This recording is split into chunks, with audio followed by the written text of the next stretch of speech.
Hi, welcome to our presentation of DataQuilt, a tool for crafting pictorial visualizations using elements from raster images. I'm Fanny, and this work is in collaboration with Eris, Nicole, and Anastasia that are going to speak in a moment. But before we start, take a moment to look around you. The nature, the paintings, the buildings, even conference hotel carpets, there are beautiful patterns everywhere around us. And as these great artists, Georgia Lupi and Stephanie Pozelvec suggest, these patterns and everything you see and like can become design material for your data. So for instance, imagine that you'd like to visualize your coffee intake over the course of the week. You could, of course, show traditional visualization such as the bubble chart here, but it's impersonal and your audience would likely forget this graph in just a couple of days or a couple of hours. But if you take pictures of your own coffee, if not, you probably have a friend posting such pictures on Instagram. But point is, if you have photographs like this, you can use them in your visualization to create visualization just like that. So this shows my data. I drink espressos, lattes, cappuccinos, flat whites, and so forth. And I decided to show them here with different coffee cup styles. And I use the size of the cup to convey the volume of the coffee I drank and the orientation of the handle of the cup to show at what time in the day I drank the coffee. So we could use some of the great tools that have been proposed recently to create such visualization, but we'd have to be comfortable manipulating vector graphics or sketching. Problem is, we are pretty terrible at drawing. So instead, we would love to be able to pick and choose and combine visual elements and patterns from around us, or even from people more talented than we are. So look at this beautiful watercolor painting image. Wouldn't it be great if we could borrow elements from it to create our visualization? We can extract, for example, graphics elements or shapes to use as glyphs, and we can also borrow color palettes and visually rich patterns that we can use for shape fillings or decoration. So in our work, the vision is as follows. We want to extract patterns from raster images and then bind them to our data to create visually rich pictorial visualizations. Hello, I'm Eris, and here is a preview of how this is achieved in DataQuilt. Here I have loaded the reference image with cups. We can extract any region from the image, like this cup, and refine our selection with background removal aided by image processing techniques, saving the selection as a new glyph in the glyph library. Before I create the visualization, let me add a background image here. Let's bind our graphical elements to data. I drag a cup from the glyph library and bind it to the data table, which results in creating one cup per data atom here. Now I want different cups to represent different types of coffee. So I now map the glyph visual variables to the coffee type data dimension, and then assign the desired coffee cup with the different types of coffee in my visualization. Here I also map the size of cups to the volume of coffee. Then I map the x-axis to the day of the week. And I finally map the rotation to the time in the day. Data atoms can be moved freely on the canvas via direct manipulation, while maintaining the data constraint, here the x position. We were inspired to work on this project after attending the workshop conducted by Georgia Lupi at the Viz conference in 2017. Where we had to draw visualizations bearing inspiration from existing visual resources such as abstract paintings. We saw here an opportunity. We can borrow from images around us to allow everyone to create beautiful visualizations. So our first design goal became to lower creativity barriers. To put it differently, allowing non-artists to create visually rich visualizations from existing images. To better understand what features people will borrow from raster images and how they will use these features in their creation, we conducted a workshop to learn how people will do this. We had 20 participants across 2 sessions. Participants were given, first of all, a dataset, and also a collection of images covering a concordance spectrum from well-defined objects to abstract paintings.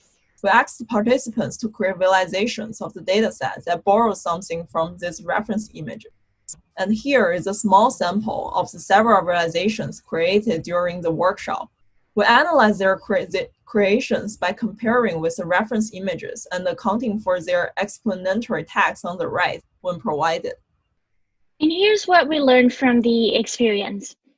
So first, we found that people extract regions from images to use as glyphs in the visualization. This includes clear closed regions like the asteroid and the planets in this referenced image, as well as looser, more freeform regions like the steered blocks in Kandinsky's painting. This calls for robust glyph extraction to support shapes of various forms. DataQuilt provides that flexibility via different brushes. Let's start by extracting a clear closed shape. We select an image and create a rough outline around the shape we want. There's a faint beige background here that we can get rid of with the background removal tool. Great. Now, for more organic shapes, we can use a brush tool. And here I'm selecting a ring shape containing these beautiful abstract textures. We can then use these glyphs to map them to the data.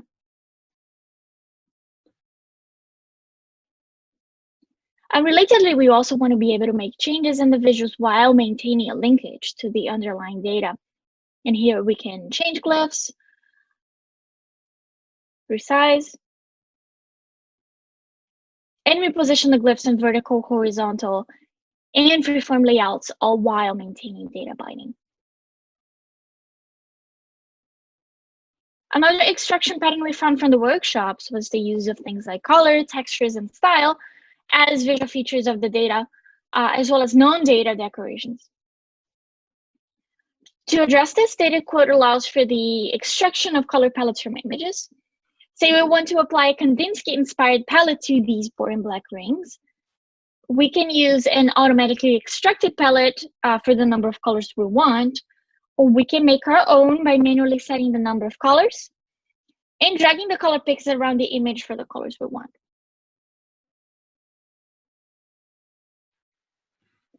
When we are satisfied with the result, we can save the palette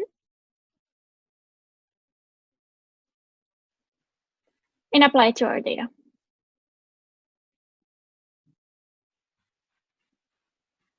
We can also extract textures to apply them to shapes by dragging and resizing this tile.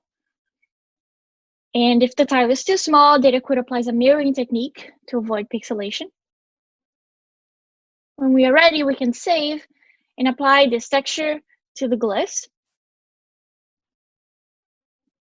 And in this example, you'll see that each data type can be assigned a different texture.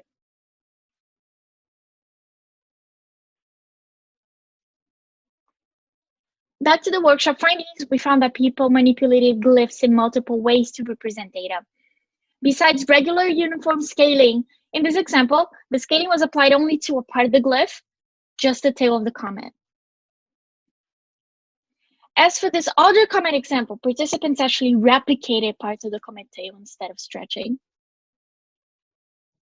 And sometimes they also replicated the entire glyph as a pictograph.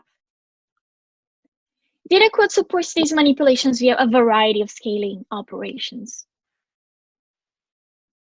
We can specify what area we actually want to have stretched, fixed, or replicated, as shown in these images.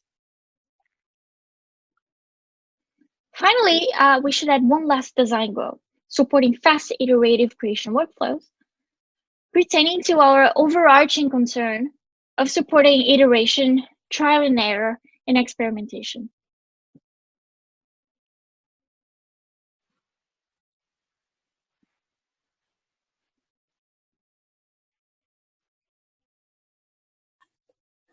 So we'll now talk about how we validated DataQuilt. We first ran a usability study to see if novices could actually use the tool. So we invited 10 participants and we asked them to reproduce the images you see here on the right using a think aloud protocol.